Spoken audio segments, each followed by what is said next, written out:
Good evening, ladies and gentlemen. Vampire YGO here again, finally back with a string of deck profiles, this time Tri-Brigade variants. I will be doing 4 different profiles. The Tri-Brigade Link variant, which this profile will be the more standard that people see, with a few twists, and then I have the Tri-Brigade Lyrilisk, Tri-Brigade Samorg, and Tri-Brigade Ancient Warrior. So stay tuned for those profiles after this one. You'll see a slight mix of sleeves just because I am selling the deck profile, though I do really enjoy the deck and think it is a great contributor to all of the beast archetypes. I think it is the best engine for it. I am going to be selling it. The Megaton is 2 months away, and it is back up in price, and I am back to playing Drytron as my main now that our locals has reopened back up. But yeah, so let's get right into it. We have, as you can see, the standard 3 fractal. Don't want anything less than this. This is your Foolish Burial, essentially. Basically offer from the hand to the grave, and then you send the kit, and then after that go to the Nerval, and then obviously go down the line for the combo. We're going to be doing 3 Nerval. I'm sick. I finally pulled 3 of them from the OTS that we have. The freaking holo looks amazing on it. I always really enjoy Astral Pack and OTS super rares. They do a little bit better quality job, I can say, at least in my opinion, on them. But yeah, the 3 Nerval, it's a winged beast, so it definitely helps with the, you can even just, literally, if you get a poor hand, you can normal summon this and set the Harpy's Featherstorm, and they're still out, a really, they're going to have a really hard turn that turn, and that's just minimum. But this is your, once it hits the grave, this is the one that can add you another Tri-Brigade monster from your deck to your hand. So obviously Kit, Nerval, and then you would add the Kuros, or you can add a Fractal again. This time I do run 2 Kuros instead of 3. This variant you'll see is a little bit different, but it is extremely consistent still. And then we have the 2 Kit as well. So 2 Kit, 2 Kuros, 3 of each of the other. This is your one where you can send a monster, another beast warrior, wing beast from your hand to special summon it. So obviously getting it in the graveyard, this deck obviously flourishes in the graveyard and has a great banishing ability as well. Obviously now that the Revolt is pretty much the centerpiece.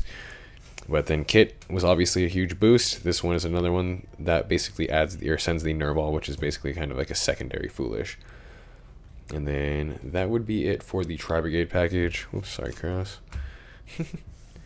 We have the 3 Rescue Cat. I know a lot of people have kind of been teetering between, what build would be the best build kind of for this one.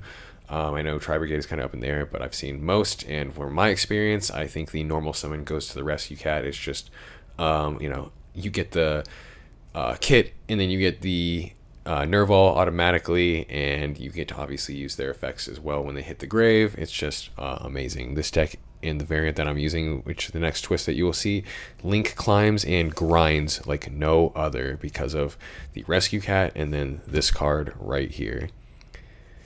Rocking the 3 Reborn Tengu. The Link climbing is insane, and then you can also exceed. It's extremely easy to make the Abyss Dweller in this variant in the combo as well. If you don't know, this one is when it's removed from the field. So even if this goes back to your hand, so you can use like Silver Sheller, re-special summon this, and then during the end phase, this one will go back to your hand, and then you get the effect off there. Actually, yeah.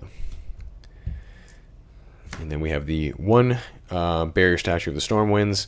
I know it's also another controversial card, but from my experience, and again, I really like the excuse to be able to use the Feather Storms, even though this is not the only way to do so. It's extremely easy to just, basically all you really need to do to out a lot of decks is just make this and then make a double Dragon Lords just for the protection, and you'll usually have enough to just keep this alive, and that's if you get the worst part of the combo. But again, it can get banished in the Pot of Desires, but it is a really good card, and you don't have to go that route. You can go the route with the Revolt and the Apollosa and so forth, or the Abyss Dweller, or you can go the route with the Samorg package instead. It's pretty versatile. And then we have the 3 Hand Traps, obviously 3 Ash, and then we do the 3 Ghost Spell. I was running the Gammas before, but I really like Ghost Spell. I mean, it obviously kind of just depends on your locals, or if you're doing any specific remote duels. Obviously, I'm going to say if you're doing bigger tournaments, obviously, I don't know. Maybe the Gammas is a little bit better option. That's what I was running. But at my locals, there's just Sky Striker everywhere, and the Ghost Spell has been doing a great job for me. I really like it a lot. And then obviously Ash is Ash. And then we have the spell lineup. And we got the obvious, come on, 3 tanky. And then we have the typical 3 desires. This card is amazing.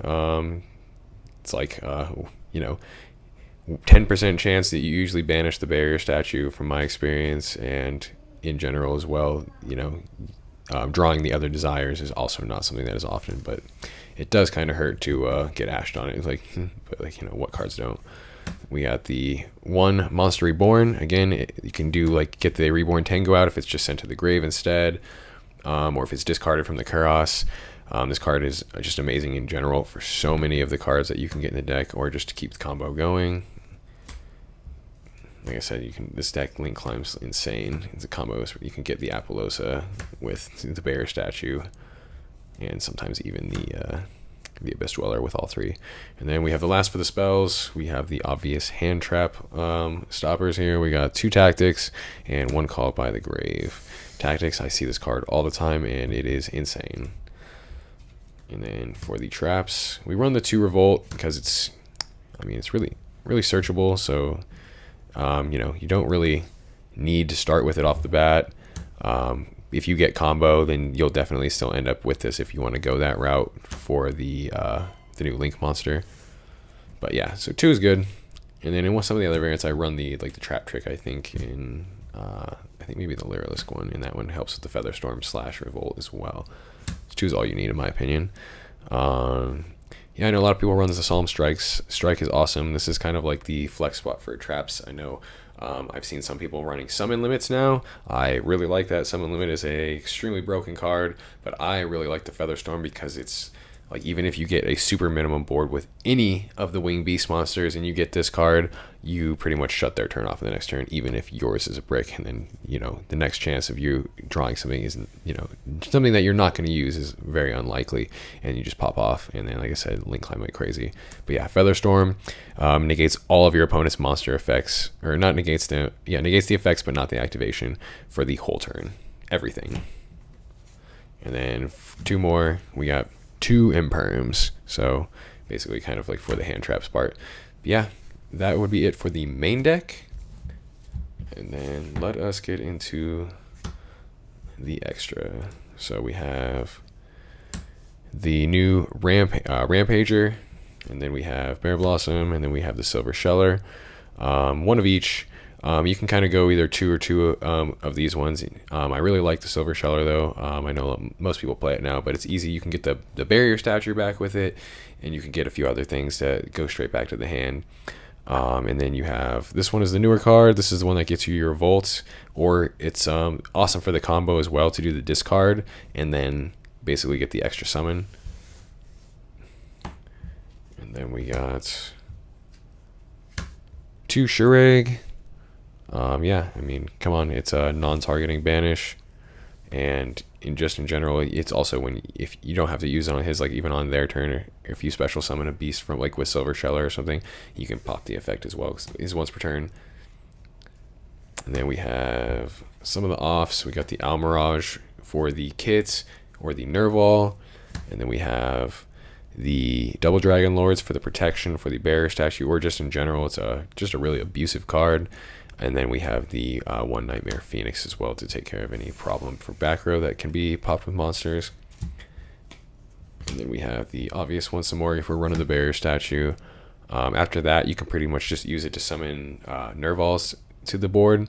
And then we have an Avermax, Access Code Talker, and some more. And then we have the Apollousa as well for the Link monsters. So these are the 3 Link 4s. Super easy to make the Avermax. But yeah. This is the, I would say, strong lineup. You can also throw a Boral Sword in there instead of Avermax, or Access Code, depending. These are the Xyz. We have the Abyss Dweller, Obviously, there's a lot of level 4s, especially with the Rescue Cats and the Reborn Tengus, are all level 4s. Super easy to get a Fractal with it as well, especially with the Monster Reborn and so forth.